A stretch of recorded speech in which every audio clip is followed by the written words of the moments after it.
Bonsoir, merci d'être là. Merci à Christine Angot d'être avec nous. Comment est né ce livre? Quelle est la toute première idée, la toute première origine de ce livre? Alors déjà, on pourrait s'interroger pourquoi finalement avoir besoin de faire un livre, hein? Ça pourrait commencer comme ça. La littérature, c'est avant tout une question de vision. Et qu'est-ce que c'est que la vision d'un écrivain par rapport à la vision d'une personne qui n'écrit pas? Chacun a sa vision, bien entendu. Mais un écrivain, c'est quelqu'un qui pense que sa vision, qu'il doit absolument la dire, qu'il doit l'écrire, que ça doit se... ne peut pas rester comme ça, sa vision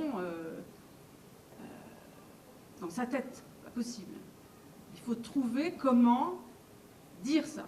Pourquoi est-ce qu'il pense ça, qu'il faut absolument la dire? Parce qu'il est convaincu que cette vision est partagée par les autres. Quand j'étais petite, je m'étais promis de me souvenir, quand je serai grande, quand j'aurai l'autorité de l'adulte, de me souvenir des arguments des enfants, de l'injustice qui les frappe. Et ça, tous les jours que Dieu fait, tous les matins, tous les après-midi, tous les soirs. Je m'étais promis de ne pas oublier mes arguments d'enfant, mes préférences d'enfant, pas forcément d'y être fidèle. Je savais que je grandirais et qu'en grandissant, je risquais de changer, d'avoir d'autres choix, d'autres priorités. Mais je me promettais, au moins, et je jurais de tenir ma promesse, de me souvenir de mon mental d'enfant.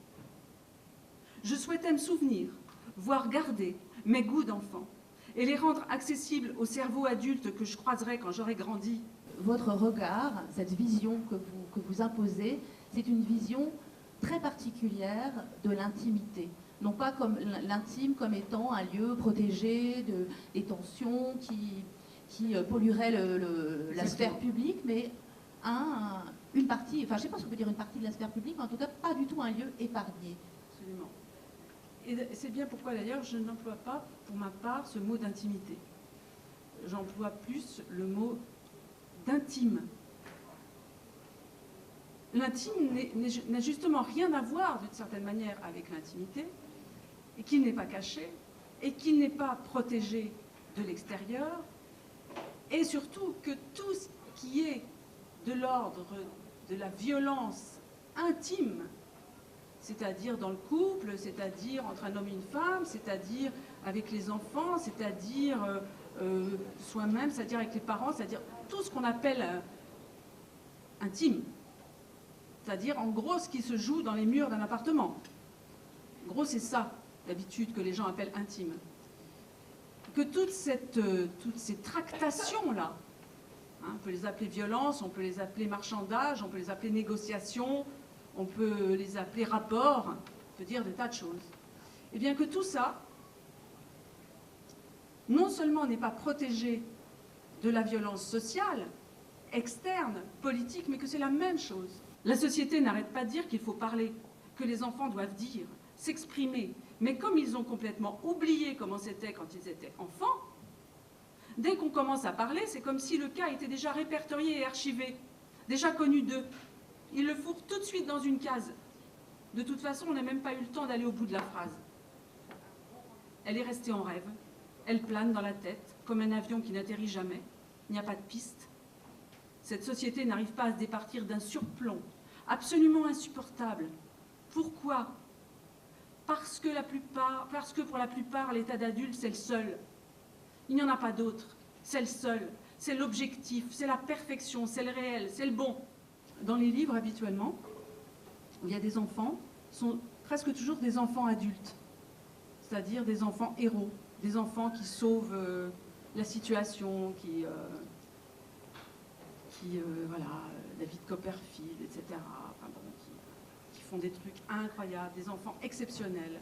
Autrement dit, des enfants adultes, donc pas des enfants. Et je crois que dans ce livre, ce sont des enfants.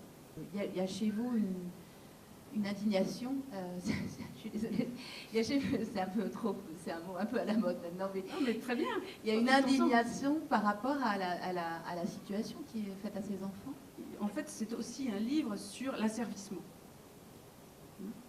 Puisque dans ce livre, finalement, le rapport de cet homme et de cette femme se construit comme d'une manière très simple, comme toutes les rencontres amoureuses, comme tous les rapports. Séduction. Ensuite, essaye de le convaincre, hein, conseil, etc. Maîtrise, commence à le maîtriser, quand même. Asservissement. Esclavage. Mais c'est entre adultes que ça se passe. Et ce que je disais, c'est que les enfants, eux, quand ils seront les derniers esclaves, quand tout le monde sera libéré, il y aura encore les enfants comme esclaves. On est des enfants, mais on grandira. Et quand on grandira, on fera ce qu'on veut. Ou du moins, on saura ce qu'on veut. Et si ce qu'on veut n'est pas possible, alors on écrira des livres. On ne renoncera pas comme ça. On sera d'accord pour continuer à ne pas influer sur la réalité, le réel, la justice, la police et toutes ces conneries. On sera d'accord, on est habitué. On a toujours vécu en marge. Mais on écrira. On fera des dinettes en déchirant des petits bouts de papier. On reconstruira les histoires. Et vous verrez, un jour, notre monde sera plus fort que le vôtre. Parce que, sur le plan de l'imaginaire, personne n'est plus fort que nous.